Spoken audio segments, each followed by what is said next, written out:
Hi, everybody. My name is Katie Hurst, and I'm so excited to have you join today. My guest today is Anthony Ferrara, and he is the principal at Oxy, which is a Phoenix-based design firm that partners with venture-funded entrepreneurs and startups on their product design and marketing asset needs. And I have had the pleasure of working with Anthony on a number of projects over the years, but some of his other clients include Google, LinkedIn, SoFi, the NFL, Y Combinator, and so many others. And so thank you, Anthony, for joining me today.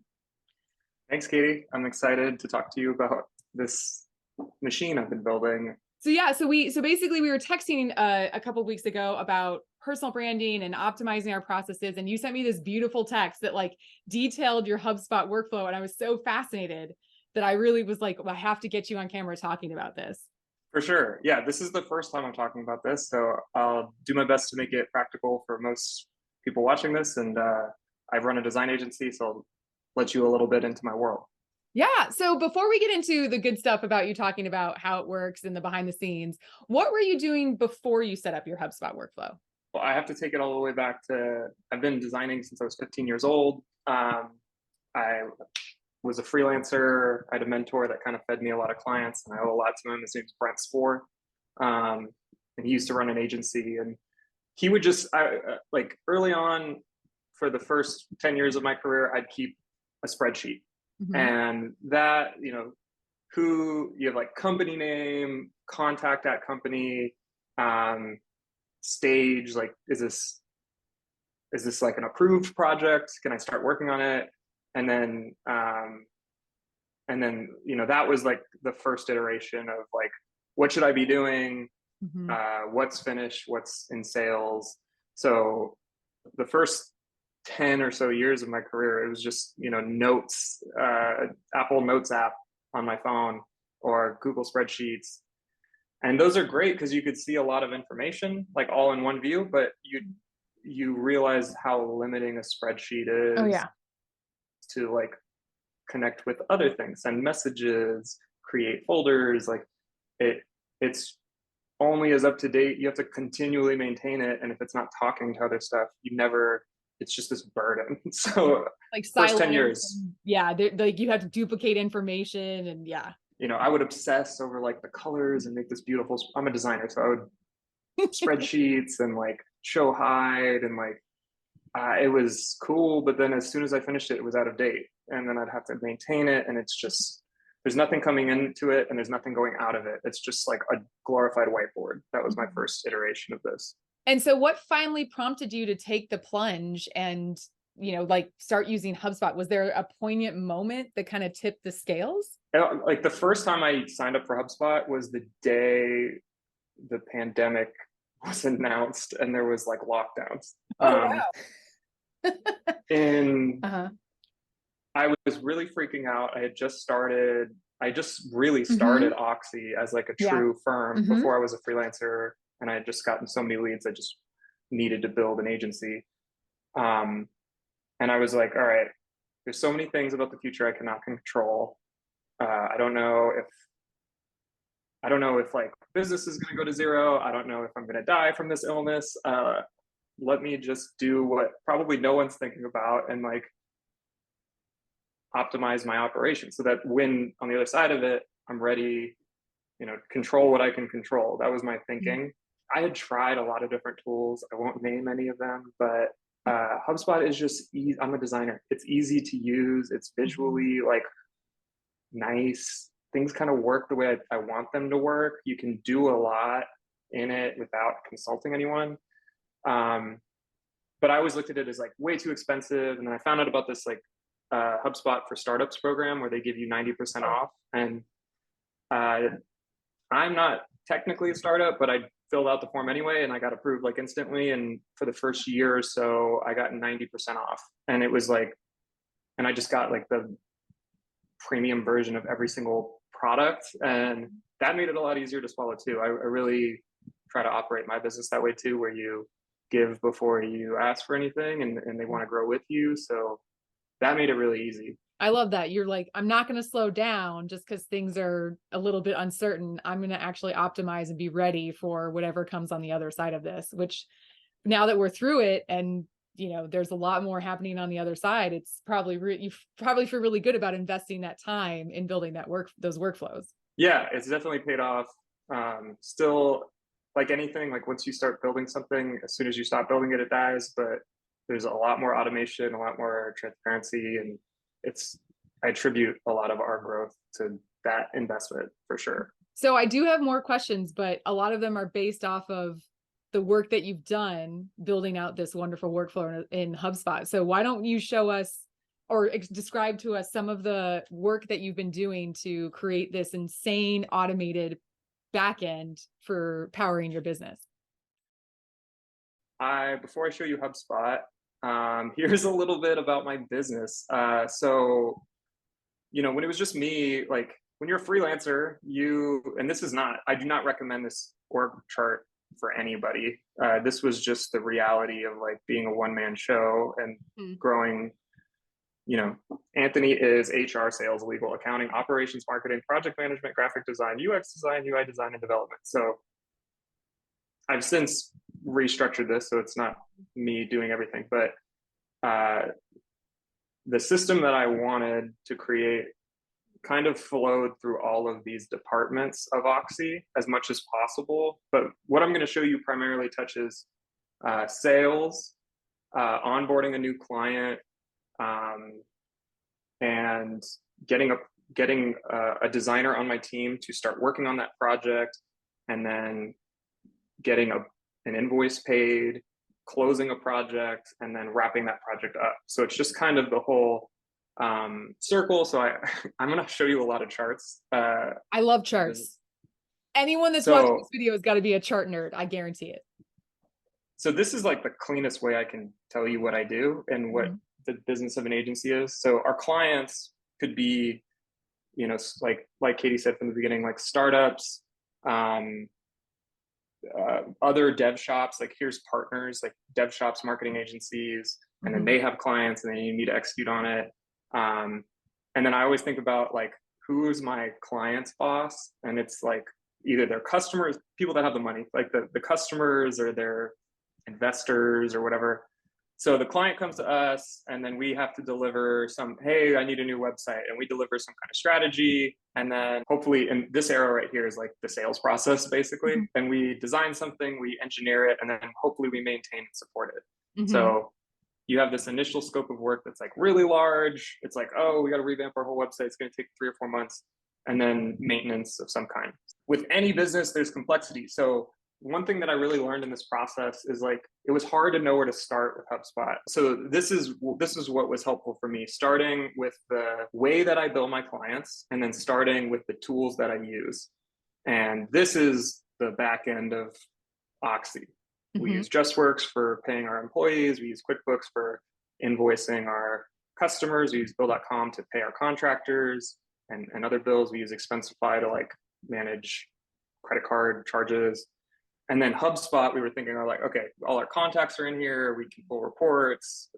We have like sales and then active projects. So that we'll get into this. We're going to drill down into this a lot. But everything that I'm going to show you, it connects with pretty much all of these tools in some way or another. This was really helpful for me to think, like, you have to decide, where does everything live and how do I use it? What tools am I paying for? And through this process, I realized I use like 5 tools for the same thing. It's so easy to just sign up for stuff these days. But this is really the foundation of where I started. Like, what is the business that I run?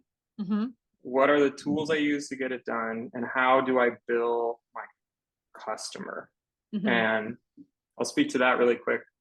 We build custom software. We build custom websites. We have to be very nimble. An agency is a horrible business to run in a lot of ways. Like, you charge fixed bid, hourly, or ongoing monthly retainers. And each one of those create different complexities. Like, when does the project start? When does it end? How do we write the invoice in QuickBooks? That is like the true ground floor. How do you bill your client? And it took me so long, and I wasted so much time and money before I realized like that's where I needed to start. This is really what helped me start making steps forward. Before this, I would hire a HubSpot, and I've worked with multiple HubSpot specialists. I really recommend that. If you're just going to jump into HubSpot, I've tried that before, and it just didn't work. I needed somebody to interview me.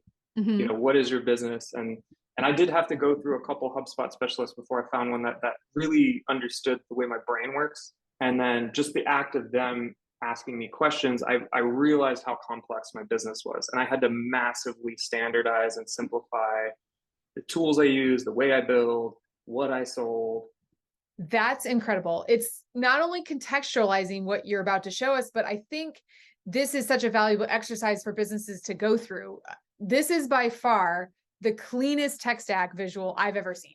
Granted, I'm sure you have a more complicated one that shows how these things will connect, but this is just such a great way to simplify. And like you said, it shows you how many tools are redundant and how many things you're doing that could be optimized. It's a great way to define intention before execution.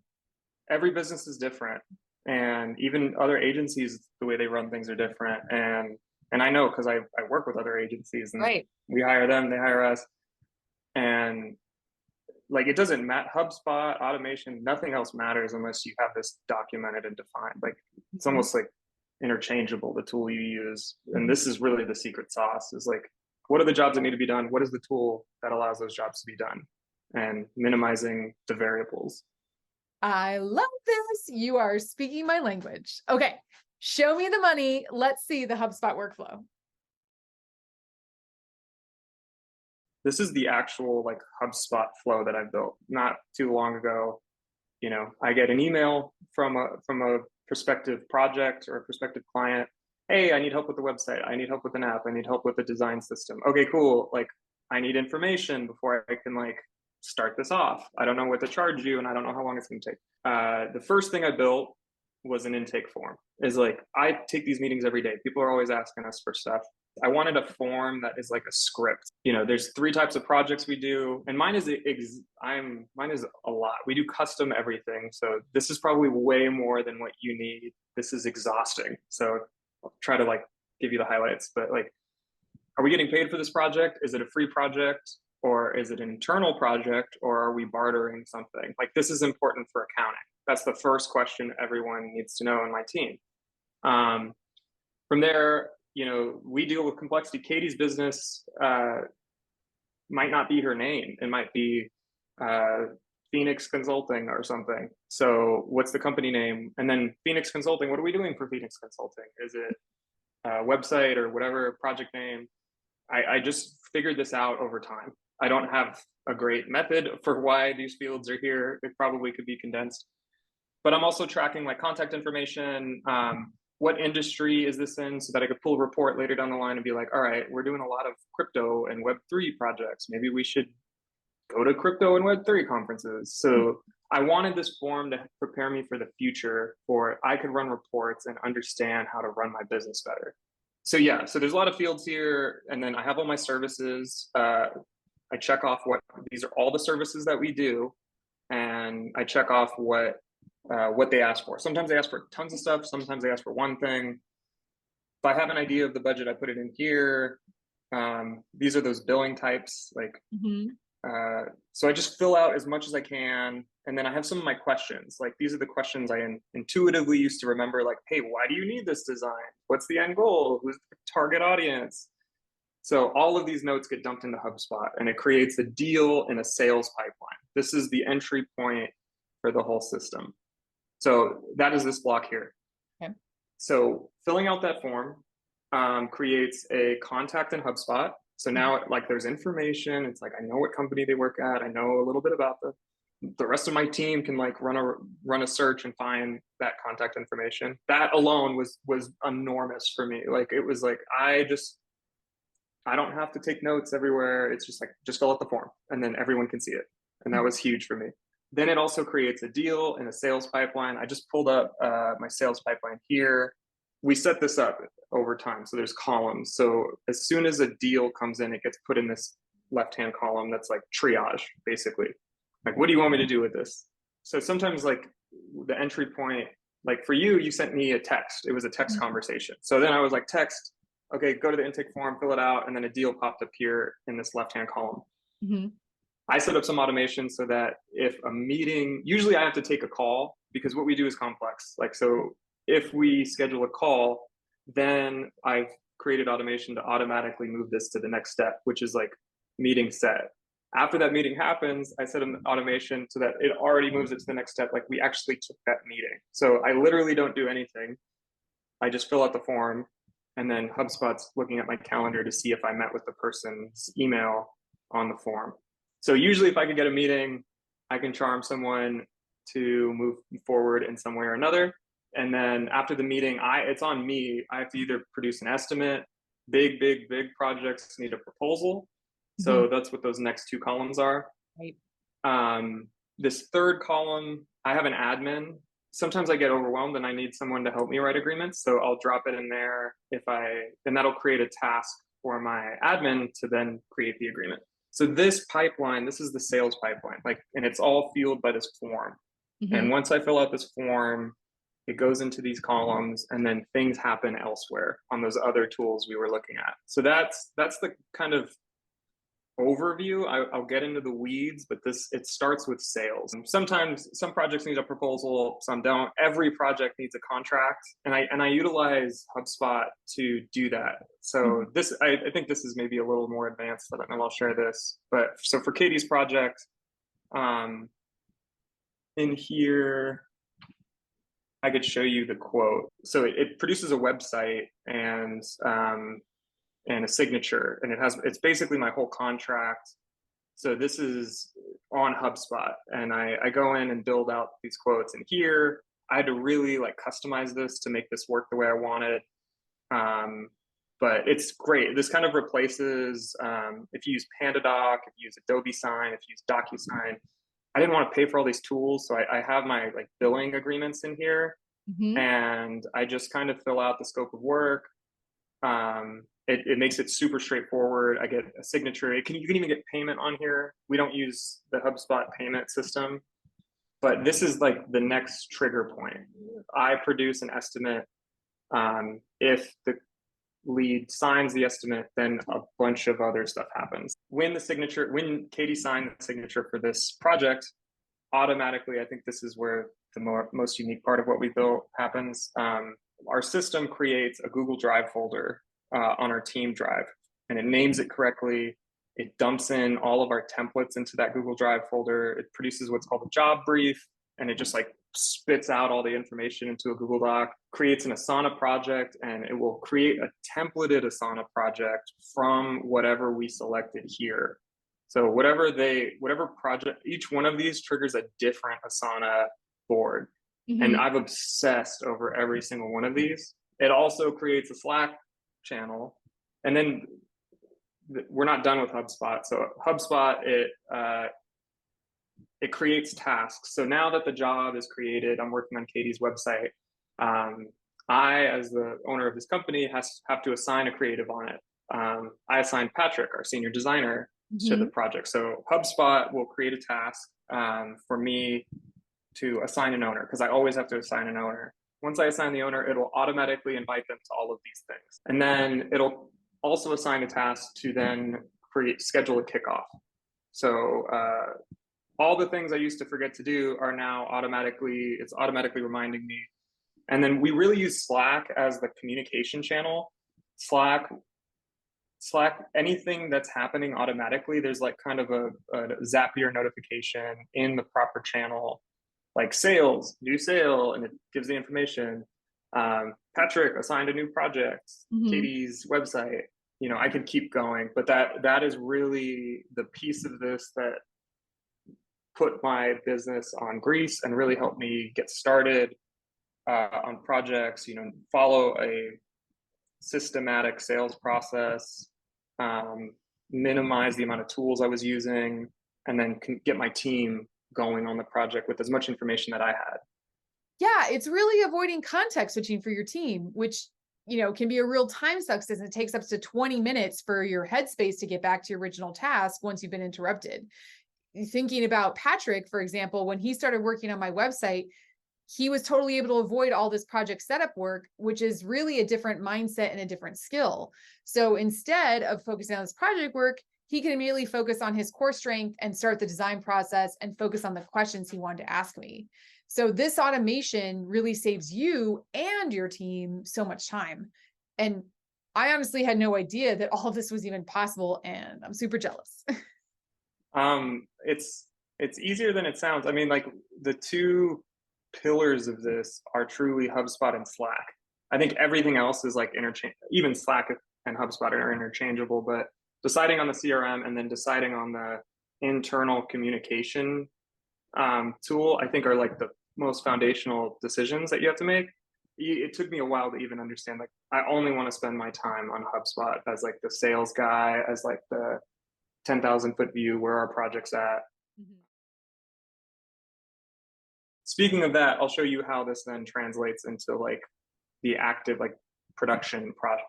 So I have 3 pipelines. I talked to you a lot about the sales pipeline. So that's like, hey, I need a website, and then here's let's meet, here's an estimate, sign on the dotted line, kick off the Mhm. project. So the next one, there's a completely separate pipeline. When you signed that contract, you showed up in our active projects pipeline. So I'll explain how these stages work. So this is like, we're ready to go. This project has been agreed. It goes in the left column, agreement signed. And then when a kickoff has been scheduled with the person's email address, it automatically moves into kickoff, and it's like waiting to get kicked off. We have 4 phases of our production process: discover, define, design, deploy. Mhm. Right now, Katie's project is in the design phase. Discover is like, we ask a lot of questions. Define is like, all right, from those answers, here's what we should do. And then once Katie agrees, now we're designing her website. The next stage, deploy, is development. So once we move through this process, at the final stage is like, we send the final invoice. When the invoice is paid, we have the final closed invoice paid. So at each of these stages, something needs to happen. There might be a billing milestone. We might at the very end ask Katie for a review or a testimonial. We were able to define the stages of managing a project, and at every stage, something else happens somewhere else. An Asana task for my accountant to send an invoice, an updated number in QuickBooks, automatically checking off the task in Asana for my designers, an email automatically being sent. Like this is really where my time is focused now, and trying to maximize the amount of time, the amount of things that can be done literally just by dragging this block from one column to the next. So amazing. And like you said, HubSpot is so intuitive, it really makes it so much simpler to build a visual workflow.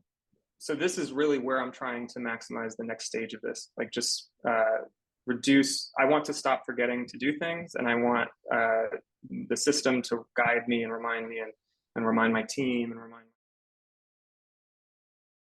You mentioned you had a HubSpot specialist and also that you had done some pre-work to be ready for this. What was the most difficult part of this process?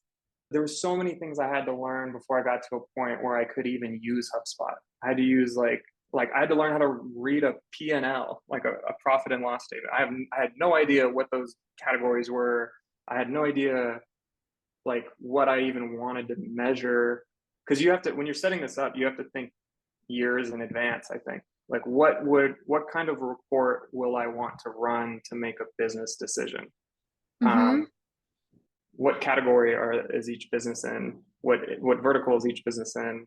How am I billing them? Is this, the pro bono barter, like internal? Like, I might want to run a report to see which project fits each of those categories. So I had no idea until I got into it, and I was suffering by paying a monthly bill to my HubSpot consultant and paying for HubSpot itself every month. Mm-hmm. That I had to become an expert at accounting, project management, software that I'd never used before. Like, it was just a lot. And the consultant can only do so much. Like, you have to make the decision as the business owner. And most businesses are insanely complex because you just say yes to everything and you don't standardize anything. And Right. like, I'm still going through that right now.